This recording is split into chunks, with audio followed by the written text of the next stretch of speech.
James, congratulations. How does it feel to be crowned champions of the inaugural competition of the 100? Yeah, pretty good. After 2 games, we still have belief, but we had a lot to do. And since then, everyone's been incredible. And the competition before it started, I think everyone's a bit hesitant as to what it would be like. But every game's been, felt like a final in a way. And tonight, to play in front of a full house at Lords and perform the way we did, and to be first winners, it's a great feeling. And I think the whole squad and the coaching staff deserve it. There's been a huge amount of effort behind the scenes from everyone, but ultimately the guys have delivered on the pitch, and it's been a real sort of shared out effort between everyone. There's been different people contribute at different times. I think that's the most pleasing thing out of the lot, and not just for the 11 on the pitch, but we've changed combinations, gone with more spinners, less spinners, batting orders changed. Everyone's just been really flexible and bought into the franchise. So to be able to sort of create an atmosphere like that in such a short space of time is credit to everyone. Is there any one thing you would put your success down to? The ball and attack has been particularly impressive in the eliminator last night and the final tonight as well. Yeah, obviously, a lot of talk about the bowling and how well they've done, which is absolutely spot on. They have been outstanding. And I think after the first few games, we found a nice pattern. Again, Jamal generally finishing off the innings. We didn't always get off to the best start in the power play, but Darts has picked up wickets. I think the last few games has, just been a lot more accurate. So he's not only picked up wickets, but kept the runs. And Craig Overton as well, coming in for the last 2 games.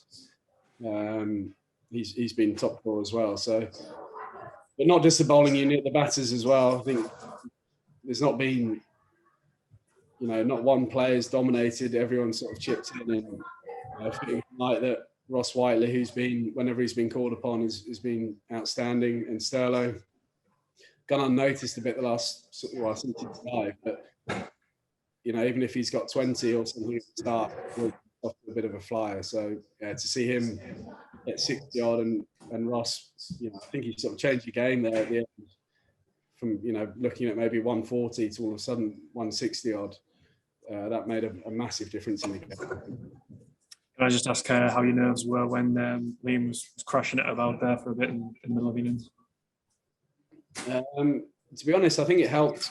The fact we were bowling second and we had runs on the board, because we knew they had to sustain it for quite a long period of time. So you always, as good a form as he's in, him and Mo, you always felt you're only 1 wicket away there. And they had to keep going. So we were going to get opportunities. The partnership got broken in a fairly unusual way with obviously a great bit of fielding, but there's always a bit of luck involved with a direct hit from the run out. But Craig, I think, slipped with Mo on not many. That would have broken that partnership. So kind of felt that, evened itself up in terms of a bit of luck going our way. So we spoke about what dangerous player he was before the game. But it was, the fact we had that score on the board meant they had to keep going and going, and it always felt like there was going to be an opportunity around the corner to break that partnership. I'll let someone else jump on. Thanks for your time. And let's go for Gail and then Matt afterwards, please. I wondered, as you walked out of Lords and you kind of looked around and saw the people that were watching, sensed the atmosphere, has this competition kind of exceeded those expectations you set out with? I mean, the place seemed like it was buzzing. It looked, and it didn't look and necessarily sound like a cricket ground, did it, at times? Yeah, to be honest, the whole tournament has exceeded expectation. I think there was obviously people were hesitant as to how it was going to go down. You hear, people anti-change and everything before the competition, but every game has been, in front of a sellout, and not just a full house, but the atmosphere and the buzz around the grounds has felt incredible, really. And it's so nice to play in front of a crowd like that, particularly, off the back of COVID, where we've been playing in front of empty stadiums for a while. To have the crowd back and you know, the way they've supported and the atmosphere, you know, the way the competition's been put together with the, you know, even the fireworks, the DJs and everything's all been part of creating the atmosphere that it's created. And I think every player is, you know, thriving in the fact that they're playing in such a, I wouldn't say hostile, but just such a good atmosphere. It just, I think it brings the best out in the best players. And I think we've seen that throughout the competition. Let's go for that next, please.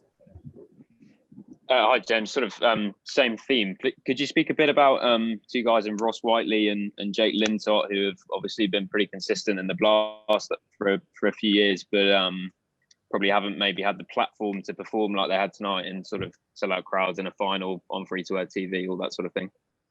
Yeah, and I don't think I've mentioned Jake enough, actually. He's been outstanding. And like you say, the platform of the competition, the fact that every game is televised, you know, with the Blast, every team probably plays one or two on telly, and you can, you know, if you don't set the world alight in those couple of games, even if you're performing really well, you can go a bit unnoticed. So, yeah, chuff for those guys. He's picked up crucial wickets for us throughout the competition.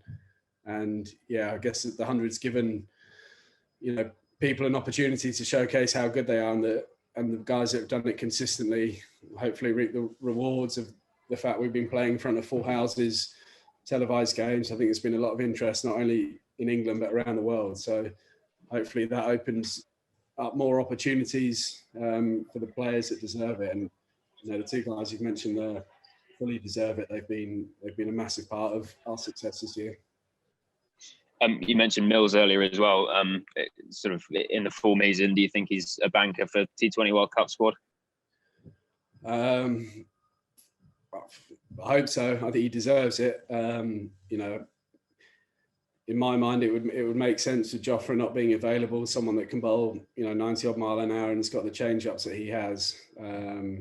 He's also, I think, improved. Not that his batting would get him picked, but, you know, in the field, I think from a few years ago, he used to be, you know, you used to have to hide him. He's more than capable in the field, and he can actually slog a few with a bat now. But in terms of his primary skill, his bowling, yeah, I mean, to have the change of pace that he does, to be able to bowl 90 mile an hour, and then the skill of the slower ball and the accuracy that he's got with it makes him incredibly tough to face, I think. So I think I've obviously, it's the first time I've been in a team with him and seen him game in, game out.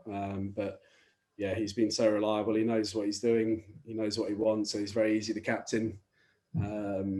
So yeah, you know, hopefully he gets a nod.